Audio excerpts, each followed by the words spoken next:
Olá pessoal, meu nome é Antônio Valdevino, sou professor Adobe e faço parte da equipe que irá ministrar o curso Técnico Operacional Impressoras Solvente e Eco-Solvente com Tecnologia Micropiezo pela Machine Suporte Digital. Aqui abro um canal de dicas que podemos chamar de pré-curso, para dar uma ideia do que nos espera no nosso treinamento no dia 19, 20 e 21 de maio, na Faculdade Maurício de Nassau. Vou focar na parte de fechamento de arquivos e demonstrar que nenhum programa gráfico deve ser monopolizado na construção de nossas peças gráficas em sua finalização para impressos digitais. Começo dando uma dica sobre overprint, que é a sobreposição do preto sobre as demais cores. E para essa nossa primeira dica, vou utilizar o Photoshop. A primeira coisa que devemos saber é que o preto do Photoshop ele é misturado. Isto acontece devido ao gerenciamento de cores do programa. Configuração essa que iremos aprender no curso presencial no dia 21. Quando fazemos uma peça dentro do Photoshop voltado para a mídia impressa, o que devemos levar em consideração é que o preto que será utilizado para o texto ou para os vetores, que dentro do Photoshop é chamado de formas, não pode ser um preto misturado, e sim um preto puro. Como acontece nos outros programas gráficos, como CorelDRAW, Illustrator, InDesign, o Quark Express. Por isso, essa preocupação deve ser feita a partir de programas rasters, como é o caso do Photoshop. Uma pergunta de certificação que sempre menciono é: qual o recurso de overprint do Photoshop? A resposta está dentro dos efeitos de camadas, aqueles efeitos que utilizam sombra como referência. Por exemplo, no nosso caso da nossa peça, temos as palavras Vila Espanhola. Nessa frase foi aplicada um efeito de sombra. Perceba que esse efeito de sombra ele tem a cor preta com o modo de mesclagem de multiplicação.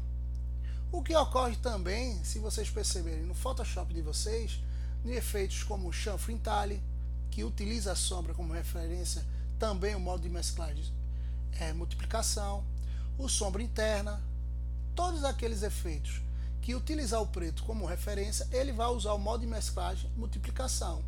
Então, para a nossa pergunta, a resposta é que o overprint do Photoshop é o modo de mesclagem multiplicação. Vamos ver por quê.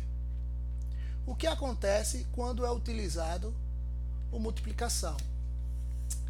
Percebam que aqui eu tenho três círculos que estão representando o amarelo, o ciano e o magenta, né? Onde eu vou mostrar o sistema de síntese subtrativa e aditiva, né? Regras essas que provavelmente eu não preciso destrinchar nessa dica para vocês, mas percebam que na camada onde tem o círculo, eu tenho o círculo amarelo que está com o modo de mesclagem de multiplicação. Então o que é que ele está fazendo? Ele está misturando a camada do círculo com as suas devidas camadas que estão por trás dela, no caso do magenta e do ciano. Quando eu coloco o multiplicação, há uma mistura de tons. Por isso, o overprint do Photoshop, como os demais overprint de outros programas, devem só ser colocados em uma camada que tem preto. Por isso, o multiplicação aparece nos efeitos de camadas, né? O que pode ocorrer também é que eu perceba que na palavra Vila Espanhola ela tem na palavra vila o ciano e na palavra espanhola o magenta. Se eu colocar na camada Vila Espanhola o multiplicação, a palavra vila fica verde e a palavra espanhola vermelha, porque a camada de suas cores misturou com a camada que está atrás. Agora, caso eu tivesse colocado preto nessa camada, ela deveria ter o multiplicação. Isto acontece, vamos ver de forma técnica. Percebam que a camada Vila Espanhola está com preto e sem o overprint, sem a multiplicação. No painel canais, onde tem ciano, magenta e amarelo, principalmente onde tem um amarelo, a palavra foi vazada para encaixar o preto.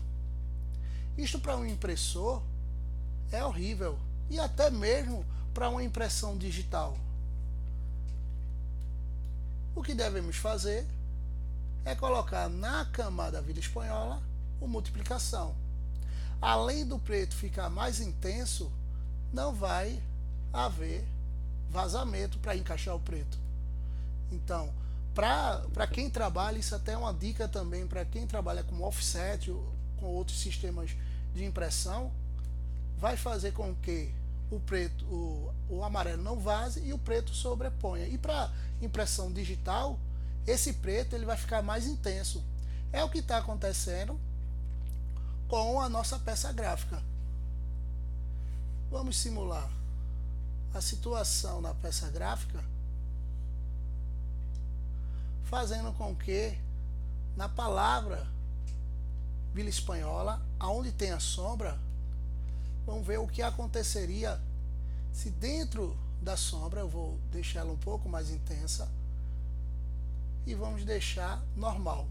Perceba como a sombra fica opaca, ela fica lavada. Isto porque, sem o overprint, os canais do ciano, magenta e amarelo irão vazar para encaixar o preto. Como o preto, a sombra, simula uma gradação, simula o cinza que será impresso no vazado branco, ele ficará com essa tonalidade acinzentada, lavada, algo que não é tão agradável. Agora, se eu vou dentro do efeito e coloco multiplicação, eu percebo que para impressão digital ideal, porque a sombra pegará mais volume, né? E para quem trabalha com impressão offset, por exemplo, o ciano, magenta e amarelo não vazará. E sabemos que isso para o impressor é ideal. Mas para quem trabalha com impressão digital, teremos uma sombra ou um preto com mais nuance, com mais detalhes. Isso eu posso também, dentro da sombra, colocar um calço, para que esse preto ele fique com mais volume. Para quem trabalha com offset, esses valores devem ir como calço até 30, é o ideal. Mas já que trabalhando com impressão digital, podemos exagerar um pouco nessa cor. Vejam como ficou mais intenso a nossa sombra. Então essa é a nossa dica, essa é a nossa primeira dica para esse nosso canal pré-curso. Espero que vocês tenham gostado, e isso é só uma palhinha do que vocês encontrarão no nosso curso no dia 19, 20 e 21 na nossa faculdade Maurício de Nassau. Espero que vocês tenham gostado e conto com a presença de todos. Um abraço.